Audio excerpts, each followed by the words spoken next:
বাক্স টেনে নিয়ে যাচ্ছে বলে জিজ্ঞাসা করলাম ওটা কোথায় রাখবে। বলল তোর পিছনে। আমি বললাম যা দুষ্টু। দাদা বলল পিছনে দেখ, পুষ্পা দাঁড়িয়ে আছে, পুষ্পায় রাখতে হবে।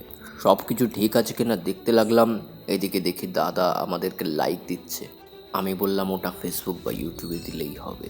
মূর্খদের কথায় বলে রাখি, ডিসপ্লে মানে ডিশ টিভি এবং প্লে মানে খেলা করা। ডিশ টিভি নিয়ে খেলা করা, তাই এটাকে বলা হয় ডিসপ্লে।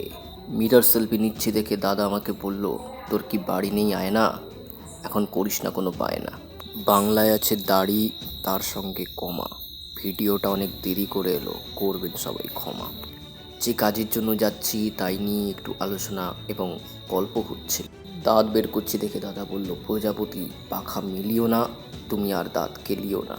রামচন্দ্রপুরের ভেতর দিয়ে সোজা বেরিয়ে গেলাম বাদুড়িয়ায় এবং কিছুক্ষণ পর পৌঁছে গেলাম আমাদের গন্তব্যে। মালটাকে উপরে তুলে দিয়ে বললাম বম বম বল, যা দড়ি আছে সবকটাই খোল।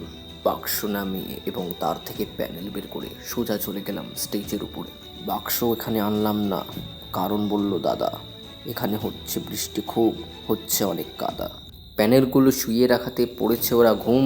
ইংলিশে বাল্ব বলে বাংলাতে ডুব, বাংলায় গোলাপ বলে ইংলিশে রোজ। ক্যামেরা দেখেই দাদা আমার দিচ্ছে নতুন পোজ।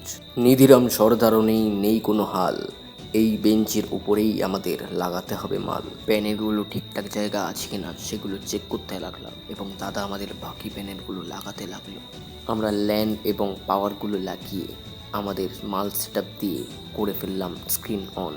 হিন্দিতে ভাই বলে, তামিলে বলে ভাউ। স্ক্রিন অন হওয়ার পরে লাগে শুধু ওয়াও। তারপর শুরু হয়ে গেল কাজ। কাজের ফাঁকে ফাঁকেও চলছে দুবদুমাদুব নাচ। ক্লামটা আমার হাতে দিয়ে দাদা বলল ঢুকিয়ে দে ভিতরে। আমি বললাম কোথায়? দাদা বলল কৌটোর মধ্যে। বাংলাতে বলে আগ্রহ, হিন্দিতে বলে জুনুন। আমাদের কি দুঃখ দাদার মুখেই শুনুন। হায় ভগবান, খাদ্য এনে গো না খেয়ে না দেখে। দাদা আমার টাইট করে বাঁধছে ওগো দড়ি। আমি বললাম কত দেরি করবে, চলো এবার বাড়ি।